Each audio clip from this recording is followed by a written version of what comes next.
Hey guys, welcome to another War Crown video. In this video we're going to discuss Enbanu, the 3-star wanted. This was one of the original wanteds that came out, and it was really a gear check to see if you were ready and were able to progress in the game. Is still in-game content for War Crown at the moment, and today we're going to discuss the stats of the boss, possible strategies to beat the boss as quickly as possible to 3-star it, and we'll go over what units to bring, what accessories they drop, and what units those accessories would be good for. So, starting out in Banu, he is now Dark Element only. He is a tank class boss. If you look up the tank, look up his stats, he is a tank. He has a crap ton of hit points, and the wanted recommended power is 32,000. You do not have to have 32,000 to beat him, but you'll have a hard time 3-starring it. So I'm going to waste some mandolins here, and I'm going to go over both strats that I have used to beat the boss and the one I am currently using now. So, let me build the team here. So the strategy that I started out when I first started farming in Banu was to bring Arendelle, Fire Zillion, and Kalito, and another magic damage dealer. I'll bring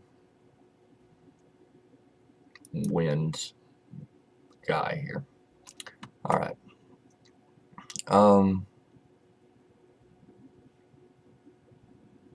So I'm bringing Arendelle for his shield, because what Enbanu does is after about 5 turns on turn 10, he will use an AE that does a massive amount of damage to everyone.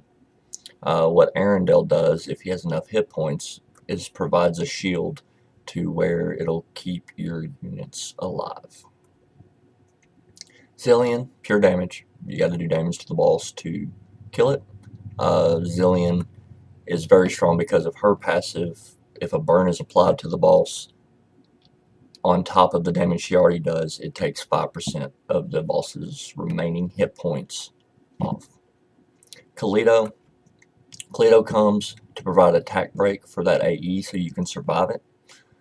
This is extremely important when you're not geared enough to kill him before the AE.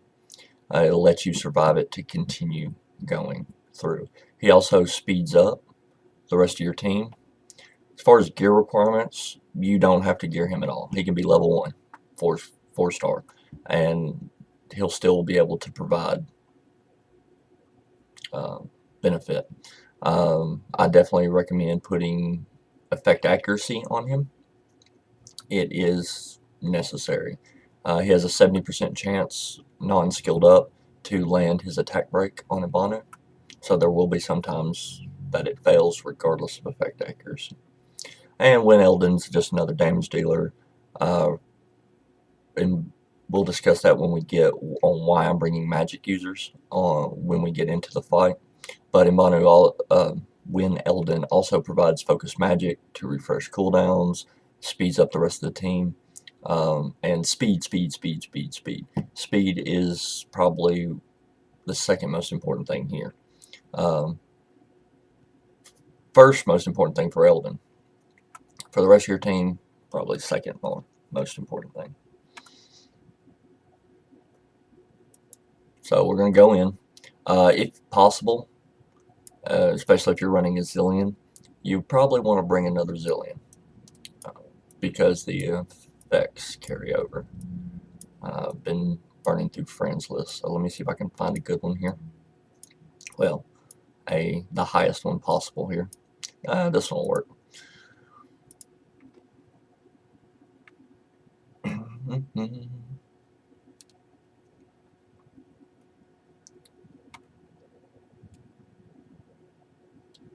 off auto. Alright. Nice introduction there.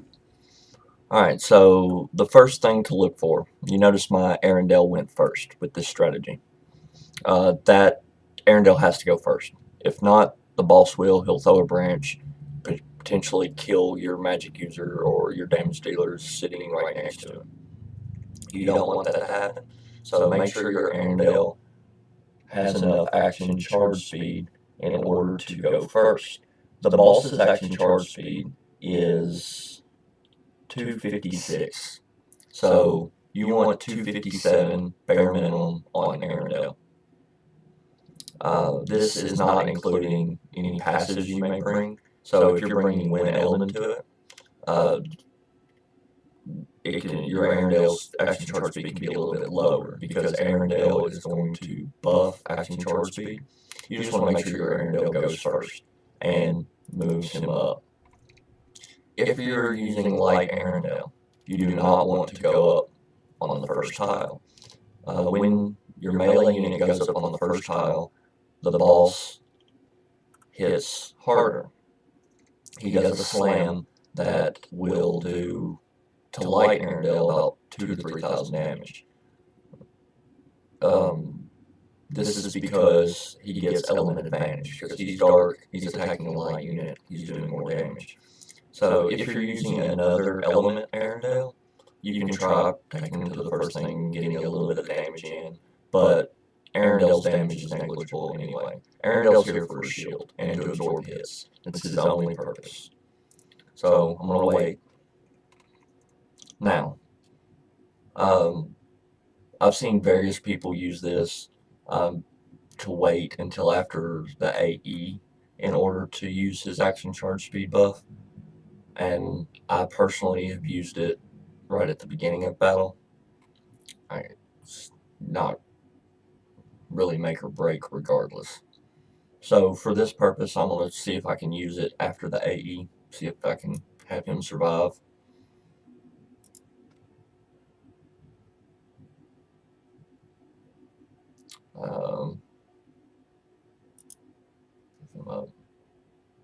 Alright, this is where I'll start doing damage because he went before the Zillions.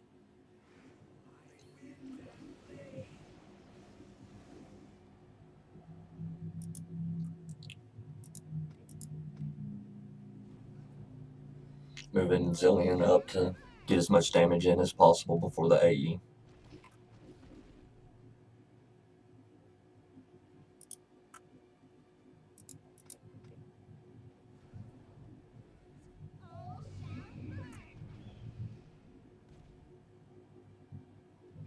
So keep note of the turn counter as you go. Once it gets down to 12 or 11, you're going to want to prepare for his AE ability. Do not waste Kalido's abilities yet on turn 13 or higher, because you will be hard pressed. They'll be on cooldown and wear off way before he'll use his AE, especially if you have high action charge speed units.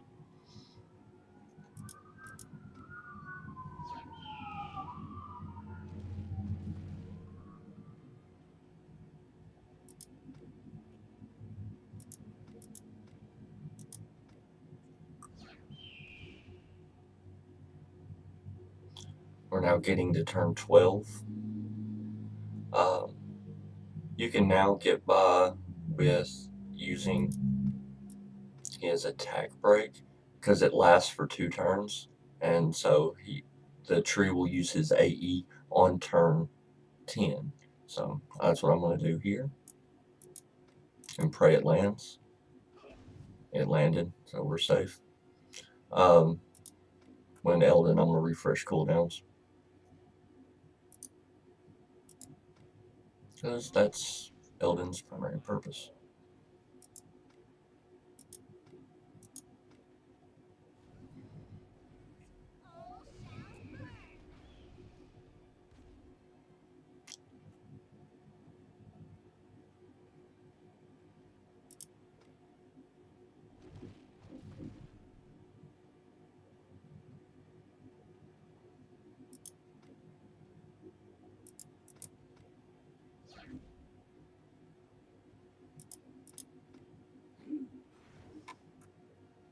Alright, now that it's turn 11, now I'm preparing for his AE for next turn. So I'm going to shield.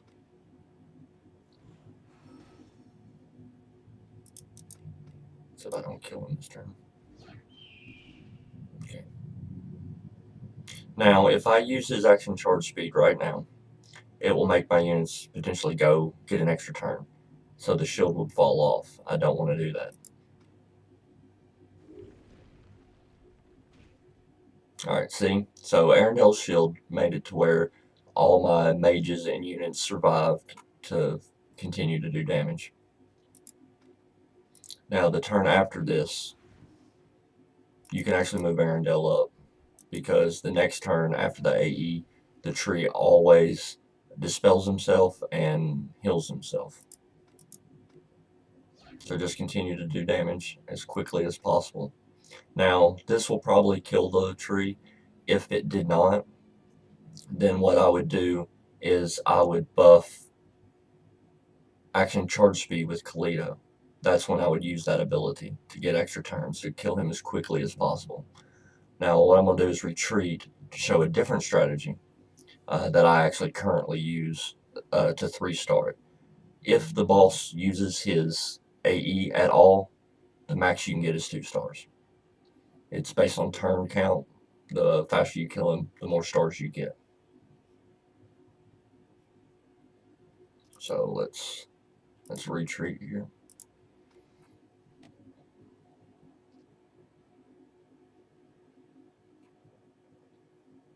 And form party.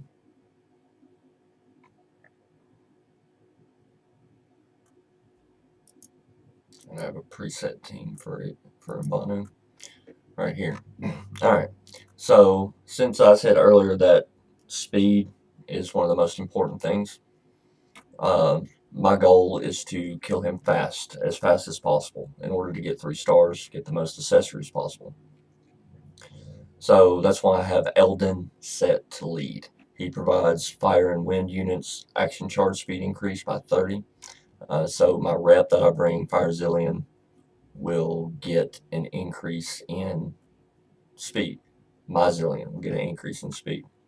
I'm still bringing Eldon just to absorb hits. I could probably sub in like Kalito or somebody else, but for now, Arendelle's fine. I'm also bringing in another Zillion that I have maxed, my Dark Zillion, because her passive does the same thing as Fire Zillion's, which does the 5% HP on a burn target. So the goal here is to just overload him with damage and hit him as fast as possible.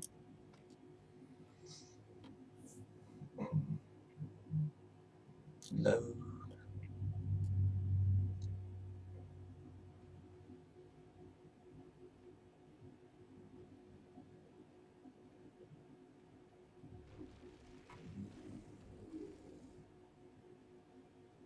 Alright, I'm going to start off by doing the same thing, moving Arendelle up, not in melee range, but in front of everybody, so he gets the damage.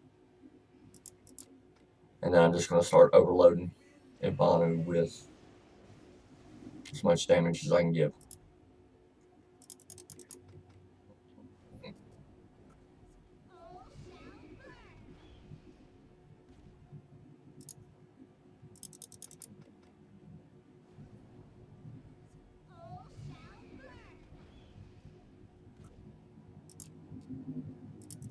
And with this strategy, I'm not even going to worry about formation at all, because if he makes it to the AE, then I didn't achieve my goal in the first place.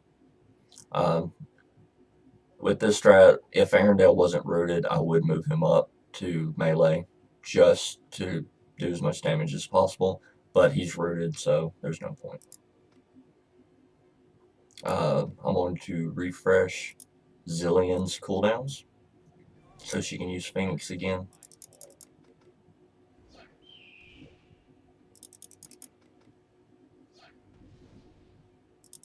You see his life ticking down pretty significantly.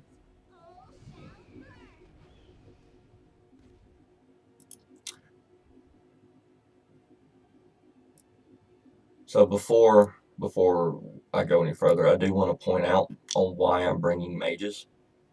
If you look right here, magic damage immunity rate is minus 25. He takes more damage from magic than anything else. And the reason why I'm bringing fire specifically is because of this ability right here called Firewood. He takes additional damage on top of that from fire attacks. So Fire Zillion does 20% more damage, plus the magic damage she's doing does increased amount to Enbanu. So that's why, if possible, bring Fire Zillion. She's probably the best one for this boss. Other units you can bring is Fire Kalias. Fire Eldon excels in if you have him instead of Wind Eldon. He's really strong, but you want to bring magic users and, if possible, fire.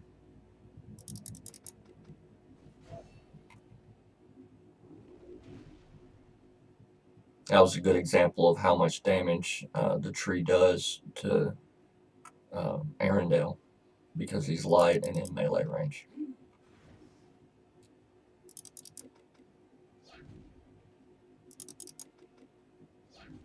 So tree died. He hadn't used his AE. It was turn 12, so I'll get 3 stars, which means 3 accessory drops if I have his. Yes. Okay. So Enbanu can drop 5-star accessories or 6-star accessories. He drops tank slash support ish accessories, brooches, and necklaces. What are these good for? Obviously, Arendelle and Kalito and your other tanks will get the most benefit from these accessories. Arendelle, HP accessories, if at all possible. Defense works as well, but you want to look for HP percentage and action charge speed for Arendelle. You want him to go fast. You want him to go before Enbanu or just about anybody. And you want to stack as much HP as possible on him because of his shield. For Kalito, you want action charge speed, of course, and HP or defense. It depends on if you're using him to tank or not, or to supplement. Effect accuracy works very well with Kalito. Not very important for Arendelle. Um, another good another good use for these accessories are your support units, like your healers, your fairies, um, Karen, other monkey, all the other units that aren't DPS, that aren't doing damage, that you need to stay alive, and especially if they have HP scaling abilities like healers. Usually their heals scale off their hit points. Like Fairy is a good example. So what you'll want is to look for accessories with hit points. For Fairy in particular, you want flat hit points because her base stats are so low that a percentage increase will not give you as much as a maxed flat stat 6-star accessory. So this could potentially be a good one for her if it had action charge speed, because it has flat HP, magic attack to give her some bonus. But if it had action charge speed instead of physical attack, it would be great for her. No, other units to consider are accessories for your monkey, for Monkey Elder. His job is to provide that buff, and he has a heal on top of it that's HP based. Same thing. 3-star units, you want flat HP in general, and then 4-star up. If you're going to use HP trinkets, look for percentage health increase, which I did not get at this run. Okay. Well, guys, that was the video on Enbanu, the 2 strategies that I've used currently. Things to keep in mind: bring mages, don't bring physical. Your only physical unit should be the one that is going to absorb the hits, which is either Arendelle or Kalito, depending. Other units, really, it doesn't matter if you're going for the speed run.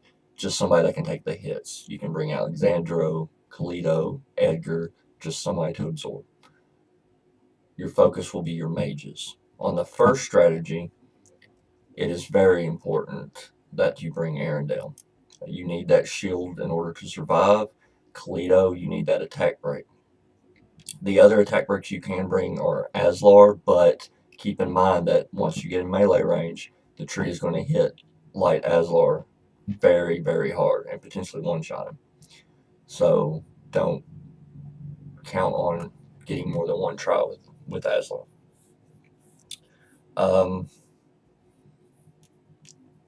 you need to bring mages. I was going to say you can potentially use Light Sin. I don't think you can because you will need more than one turn, and Light Sin, if she doesn't dodge the slam, will get one shot. That's all for today's video. If you agree, feel free to post in the comments. If you disagree, post in the comments. I like to keep the videos open to discussion and to debate. If you like the content, then like the video and please subscribe to the channel for future content. If you have any ideas for me to submit, let me know. Thank you guys.